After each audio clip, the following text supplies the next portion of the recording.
What's going on, everybody? You found bottom tier collector, and here's the bottom tier pup right here on the edge of the camera.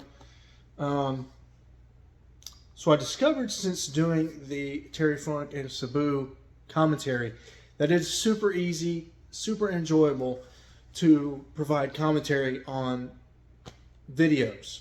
I've got a backlog of wrestling videos, but I'm going to calm down. I'm going to slowly release these commentaries. I don't want this to be a predominantly, wrestling focused channel. I want to stay with the comic books, but we're going to stray from the comic books a little bit. We're going to do a comic book movie. The Flash trailer just dropped. Warner Brothers UK and Ireland says they dropped it 3 hours ago. So this will be a relevant commentary, and I'll provide thoughts at the end. As always, the Terry Funk thing wasn't flagged, so I'm going to leave the sound on. So I feel like it's more enjoyable that way, since I can't provide the video. I could provide the video, but it would be shoddy and not worth it.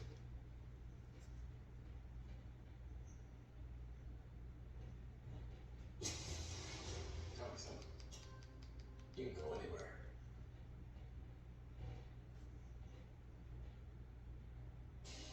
Here we go.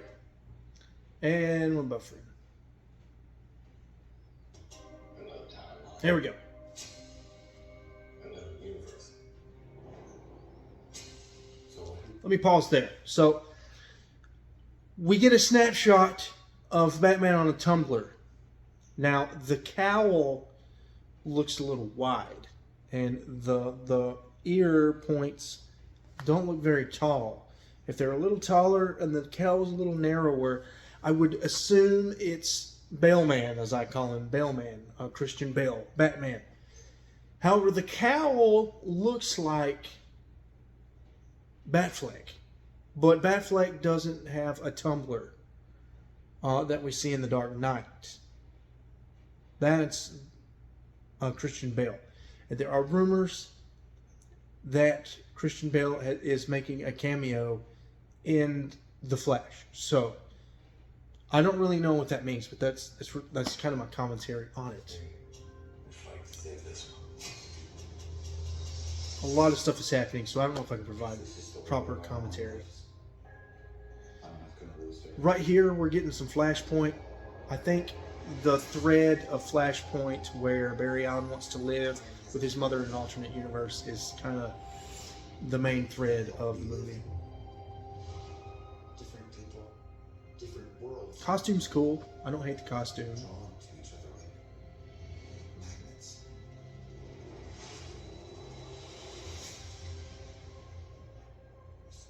It's my face. You stole my face. Bad line. I don't like you stole my face when he's looking at his alternate universe version. You have no idea what the consequences could be. Bruce, I could fix things. You can also destroy Getting everything. Ben Affleck is in the movie. I'm thinking the big bad is Zod. I don't think Zod's the minor villain. I think, which let me pause. I think Zod is going to be the major villain. And full disclosure, I nerdgasmed when I saw Zod the first time I saw this trailer. I love Man of Steel. It's got a special place in my heart. Now I'm not a save the Snyderverse goon. I love Man of Steel. I love the Snyderverse for what it was, but I can let it go. I'm totally excited for James Gunn, but still doesn't mean seeing Zod here doesn't get me super excited. I am so excited for an alternate universe Zod to come back and kick ass and take names, which is what he does in this trailer for sure.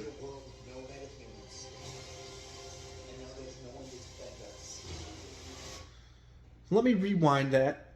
He said something about no metahumans.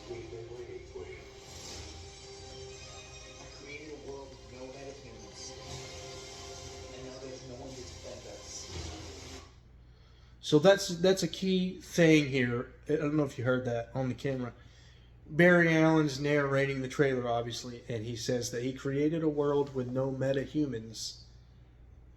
There's no one to defend us. So a key thing to pay attention to when you're watching the movie. That's some context provided. What's not? We're in the Batcave, the 1989 Batcave. And there's Michael Keaton. Yeah.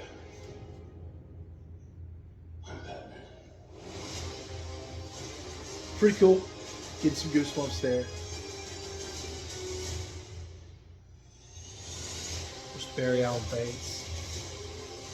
There's the tumbler again. I gotta rewind that. I gotta make sure that's not my boy. You are? Yeah. I'm Batman. Alright, so I rewinded a second. I want to catch this tumbler right here.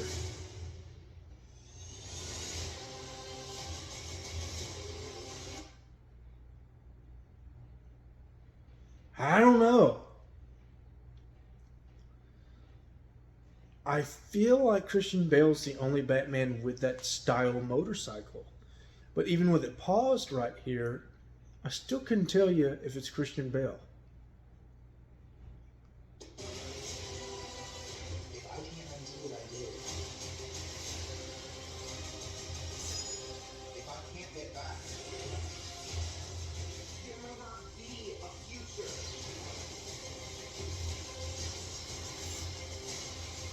You get Cara Zor-El, the actress that was We try not to die.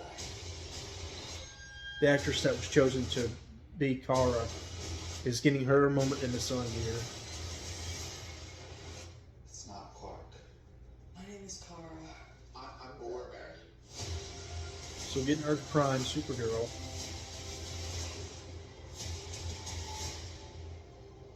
Barry, what are you doing? Our kids are gonna want to see this.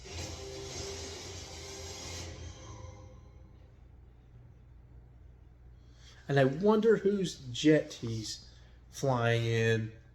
I would assume it is Batman's jet. Because I think it's been a while since I've seen the Justice League. But I think Barry and Batman have some dialogue about what's your superpower, and he says, "I'm rich." I think it's Barry. Got my beer. Gonna provide some thoughts and opinions now.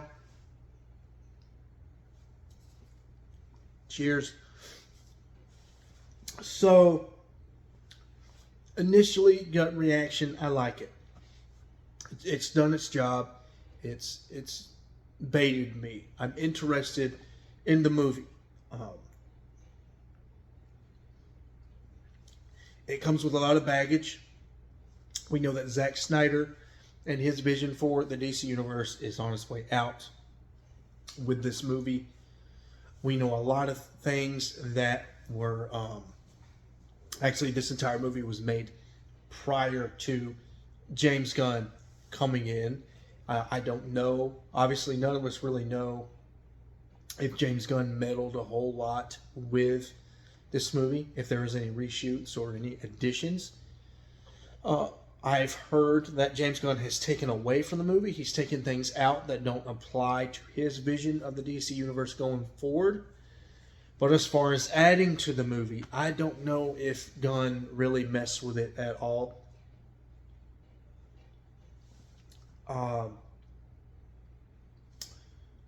I get the feeling, I'm getting this feeling that this movie's going to be chopped up. It's going to be, I hope it's not jarring. I hope it's not Batman vs. Superman jarring. I hope they find a way to navigate through this movie and make it good. I'm also nervous that, this movie feels very Marvelized. And what I mean by that is the claustrophobia I have with the Marvel Universe these days. In Phase 1, you got a truly solo Captain America movie. Got a truly solo Hulk movie. A truly solo Iron Man movie.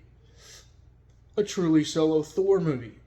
The only interconnectivity between those four movies was Nick Fury was floating around saying, hey, come join the Avengers, bro. Come join the Avengers, bro. Come be in this movie we're going to make in 2012 that Josh Whedon is filming. I really like that. I really like when solo movies are actually solo movies. And nowadays, you know, with the build up into Endgame and we're in a post Endgame world where we've got to cram entire universes inside of one movie. It's a bit much sometimes. And so when I'm seeing the Tumblr that resembles Christian Bale's Tumblr, and when I say Tumblr, referring to his motorcycle, when I see Batfleck, when I see Michael Keaton, when I see Supergirl, I get claustrophobic, and it makes me a little nervous. I don't need Supergirl in this movie. I don't need Michael Keaton in this movie. It's cool. I get it. It's major cool factor that Michael Keaton is donning the cowl once again. No one is taking away the cool factor. I'm not taking away what Michael Keaton did in 1989 and the legacy and the impact that Batman 1989 had on a whole generation of comic book fans. But for me, I was not even 1 year old when that movie came out, so I'm disconnected from Batman 1989. I find the movie to be a little corny for me. I don't really like Tim Burton. I like James and the Giant Peach, but that's about it for Tim Burton. Not really a Tim Burton guy. And then the fact that Michael Keaton is 70 years old, it's just, I don't want to say this because I don't want to be negative. I want to be excited about this movie. But 70-year-old Michael Keaton in the bat suit is just a little cringe for me. I know, I understand, but that's all the negativity I really have. Like, I'm not overly down on this. I'm excited. You know, I'm definitely very negative about Ezra Miller, but I could make a whole video on Ezra Miller, and I really want to do that. That's not really what I want to do on this channel, is just be overly negative. But I just want to express concerns, because this is an opinion piece of this video, and those are kind of my concerns. The claustrophobia and the cringiness of Keaton Batman. Overall, it's a cool thing. I wonder if this Supergirl is going to be the Supergirl in James Gunn's movie. I would expect it to be so, but that doesn't mean that's going to hold true. We're definitely not getting Earth 2 Power Girl. And I think in Flashpoint, now Flashpoint is the comic books, not this movie, and I understand that. But I think in Flashpoint, Flash goes to Earth. It's Flash goes to Earth 2, I believe. It's the alternate universe. He finds his mother in where he wants to live. And Power Girl is on Earth 2. So, interesting to note that if in this movie, which is not intended to be Flashpoint, it's intended to be a Flash movie, could possibly be on Earth 2 and we're not getting Power Girl. Don't really need Power Girl, though. We've discussed the claustrophobia. Don't really need Power Girl. Fine with Supergirl. Overall, though, I'm excited. Zod. Let me cover Zod for a second. I love Man of Steel. In my opinion, you know, the Nolanverse is its own thing. Or the Nolanverse. I don't like calling it the Nolanverse. He didn't create a universe. He created a trilogy of movies. The Nolan trilogy can never be touched. You cannot convince me otherwise. You can put Endgame up against the Nolan trilogy. You can put, what's another movie people blow off? Captain America, Winter Soldier, Thor Ragnarok. I don't know what all the ultimate Marvel Cinematic Universe movies are. Iron Man 1 seems to have a soft spot. Great movies. A lot of these are. Infinity War, another one. Spider-Man, I don't want to say No Way Home, the new one, the third one with Tom Holland. You know, fantastic movies. But the trilogy verse cannot be touched, in my opinion. And I put Man of Steel right up under that. I love Man of Steel. Excluding the Nolan trilogy, though, And I'm biased. I understand. I'm gonna get pitchforks for this, and that's fine. Disagree in the comments. I'd love to have a conversation about this. Man of Steel is my favorite cinematic comic book universe or movie. That's any movie designed to be within a shared cinematic universe. Man of Steel is my movie, both out of both DC and Marvel.